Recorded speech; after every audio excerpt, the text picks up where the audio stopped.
बिस्मिल्लाहिर्रहमानिर्रहीम। अस्सलाम वालेकुम। मैं हूं अब्दुल अहद और आप देख रहे हैं मेरे डिजिटल चैनल।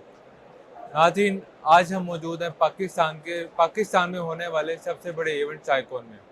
नाज़रीन, आज हमारे साथ गेस्ट मौजूद हैं अल्ताफ़ सुमलो साहब, जो कि 8 न्यूज़ में एंकर भी हैं और इनको हम टॉमी बाबू के नाम से भी जानते हैं। अस्सलाम वालेकुम sir, welcome to our show. बहुत शुक्रिया Abdul Ahad, thank you so much. Sir, अब आप मुझे ये बताएं कि आपका इस चायकॉन इवेंट में आने का मकसद क्या था? मेरे यहाँ पे आने का मकसद ज्यादा ऑब्जर्वेशन थी, क्योंकि बीइंग अ मीडिया पर्सन मैं देखना चाहता था कि हमारी नौजवानों के अंदर वो जज्बा, वो उम्मीद मौजूद है आगे बढ़ने की या नहीं। क्योंकि बहुत सारी मायूसियाँ सोशल मीडिया पर फैलाई जाती हैं मुख्तलिफ लोगों की तरफ से कि पाकिस्तान में कुछ नहीं रखा, और एक बड़ा जो ब्रेन ड्रेन है वो पाकिस्तान में होता हमें नजर आता है। लेकिन यहाँ पर आकर जब बाहर गेट पे लिखा हुआ था पार्किंग फुल, तो मैं गाड़ी लगाने में तो मुझे थोड़ी मुश्किल पेश आई, लेकिन मेरे दिल में इतनी खुशी भर गई कि वाकई ही अभी उम्मीद बाकी है, अभी नौजवानों के अंदर जज्बा बाकी है और दोबारा they can rise from the Ashes. वो अपनी मिट्टी पे चलने का सलीका सीख चुके हैं और अपने पांव पे खड़ा होने का हुनर भी जानते हैं। यहाँ पे छोटे छोटे स्टार्टअप्स भी हैं, एंटरप्रेन्योरशिप के यहाँ पे मेंटर्स भी हैं, गाइड भी हैं, यहाँ पे इदारे मौजूद हैं, छोटी छोटी बच्चियां हैं जिन्होंने अपने कारोबार शुरू किए हुए हैं और अपने स्टॉल्स लगाकर यहाँ पे लोगों को वो मोटिवेट कर रही हैं। तो बेसिक मोटिवेशन ये है, ओरिजिनल जेन्युइन मोटिवेशन ये है। अगर कोई पाकिस्तान के नौजवान को देखना चाहता है कि उसका असल रुख क्या है, उसका पॉजिटिव रोल क्या है, तो वो चायकॉन में एक्सपो सेंटर के अंदर जरूर तशरीफ लाए। आज उसका दूसरा दिन है, आज सैटरडे है, तो कल संडे लास्ट डे होगा होपफुली, और वो भी इसी तरह से हाउसफुल होगा, खचा खच भरा हुआ है। और यहाँ पे आने वाले सारे लोगों का मकसद पाकिस्तान को दुनिया की तरक्की याफ्ता कौमों में सफ़े अव्वल में खड़ा करना है, अपने घर वालों, अपने शहर और अपने मुल्क का नाम रोशन करना।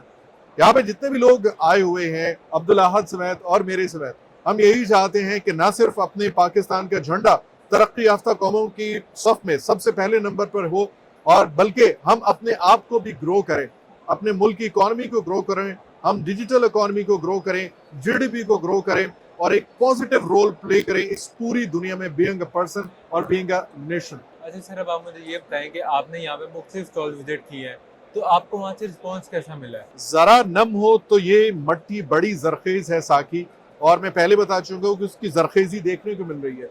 स्टॉल्स पे खड़े होने की जगह नहीं है। वो जैसे उर्दू में मुहावरा है ना कि खौवे से खौवा छिलता है, यानी आप फंस के गुजर रहे हैं वहां से। और खुशी की बात यह है कि यहाँ पे कोई ऐसा कोई एंटरटेनमेंट नहीं है, कोई फिल्म शो नहीं है, कोई टिकटॉकर्स का यहाँ पे गेट टुगेदर नहीं है, बल्कि यहाँ पे उन संजीदा लोगों का, उन बेहतरीन अजहान का गेट टुगेदर है, इज्तिमा है, जो तरक्की करना चाहते हैं। और तरक्की भी इंफरादी तौर पर नहीं है, वो इंडिविजुअल ग्रोथ नहीं चाहते, बल्कि अपने साथ एक कंपनी को खड़ा करना चाहते हैं, फर्म को खड़ा करना चाहते हैं, अपने राइट और लेफ्ट के अंदर विंग्स बनाकर बहुत सारे लोगों को वो उनकी जिंदगियां बदलना चाहते हैं। और अगर एक फर्द की जिंदगी बदलती है तो एक फर्द यूनिट होता है, इकाई होता है मुआशरे की, तो पूरी सोसाइटी, पूरा मुआशरा उससे ग्रो करता है। तो यहाँ पे रिस्पॉन्स तो ऐसा है, किसी भी आप स्टॉल पे जाके खड़े हो तो आप उसके काउंटर तक नहीं पहुंच पा रहे। अच्छा सर, अब मेरा अब आपसे सवाल ये है कि बिजनेस ज़्यादा अच्छा है या नौकरी ज़्यादा अच्छी है? बहुत से लोग कहते हैं कि बिजनेस में लॉस बहुत ज़्यादा होता है, तो बहुत से नौजवान बिजनेस छोड़ के भाग जाते हैं और आगे अपना कंटिन्यू नहीं करते। और नौकरी में ही होता है कि आपके ऊपर बर्डन बहुत ज़्यादा। लॉस का रिस्क तो हमें घर से निकलते हुए अपनी जिंदगी का भी होता है, तो क्या हम घर से निकलना छोड़ दें? और जो स्कॉलर्स हैं, जो बिजनेसमैन हैं, जो दुनिया पे राज करते हैं, लीड करते हैं, वो ये कहते हैं कि जॉब आपका सिर्फ किचन चलाती है और बिजनेस आपकी नस्लें चलाता है। और आप देख लें कि जो भी स्ट्रॉन्ग इकोनॉमीज हैं, मजबूत मईशत है, वो दुनिया पे राज करते हैं। दुनिया उनके फैसले के मुताबिक अपने फैसले करती है। ट्रेंड सेटर्स वो होते हैं, उनके मुताबिक लोग चलते हैं। और with the passage of time मैं देख रहा हूँ कि जैसे आजाद भाई ने ये काम शुरू किया हुआ है काफी अरसे से, और उनकी टीम में बहुत सारे लोग शामिल हैं जो सिर्फ एजुकेशन को नहीं, एकेडेमिया को नहीं, बल्कि वो कहते हैं कि साथ में हुनर और बिजनेस को साथ लेकर चले तो ही कोई काम बनेगा। और आपने रिस्क का पूछा था, देखिए बिजनेस जो है ये प्रॉपर एक लर्निंग है। जी। आप आपने कभी खाना खाते हुए आपकी जुबान दांतों तले आई है? बहुत बार। आई है। इसका मतलब ये है कि कई सालों का तजुर्बा होने के बावजूद भी हम कहीं ना कहीं पे धोखा खा सकते हैं। इसका मतलब ये नहीं है कि बिल गेट्स या फिर एलन मस्क, उनके एक्सपीरियंसेस या उनके जो तजर्बात हैं वो फेल नहीं होते। वो पता नहीं कितनी जगहों पे वो फेल हो चुके हैं। Every failure is a step ahead to your success.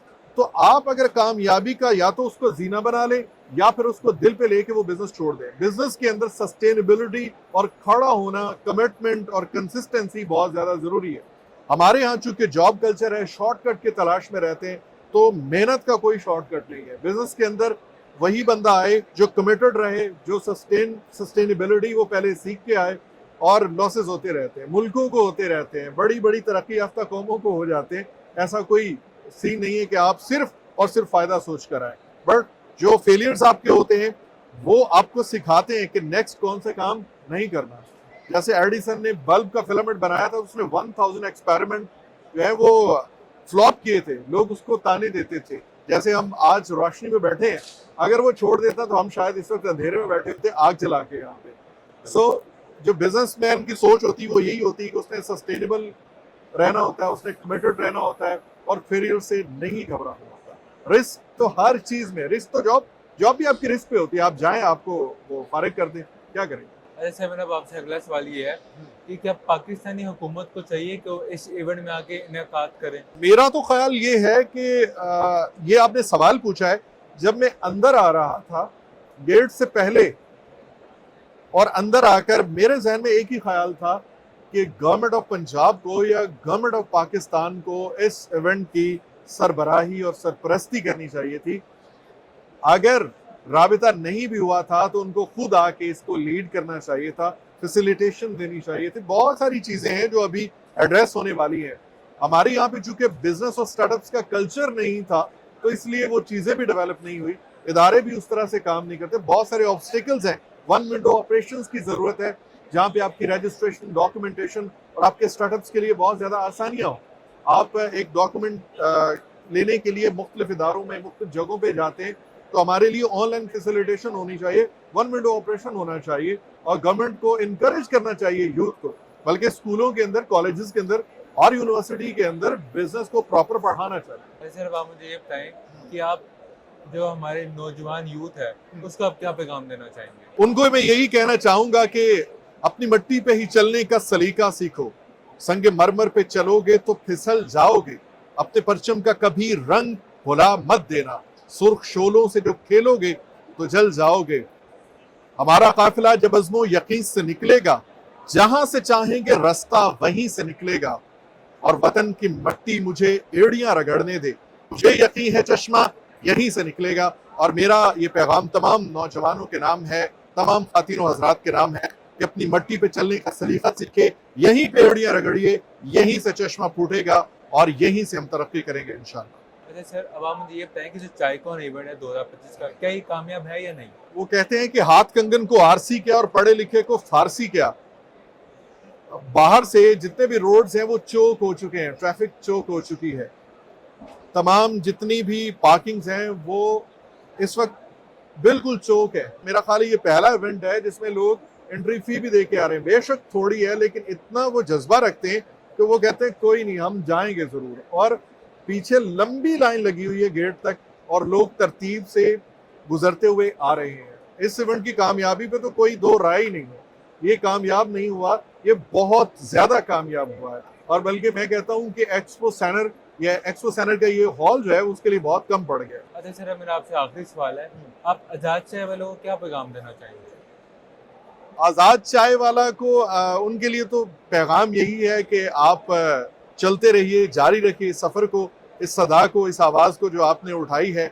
और अल्लाह ताला फरमाता है कि लैसल इंसान इल्ला मा सा, कि इंसान के लिए वही कुछ है जिसके लिए वो कोशिश करता है। आपकी कोशिशें रंग लाएंगी और इंशाल्लाह एक लार्ज स्केल पर एक ह्यूज इम्पैक्ट हम देख रहे हैं।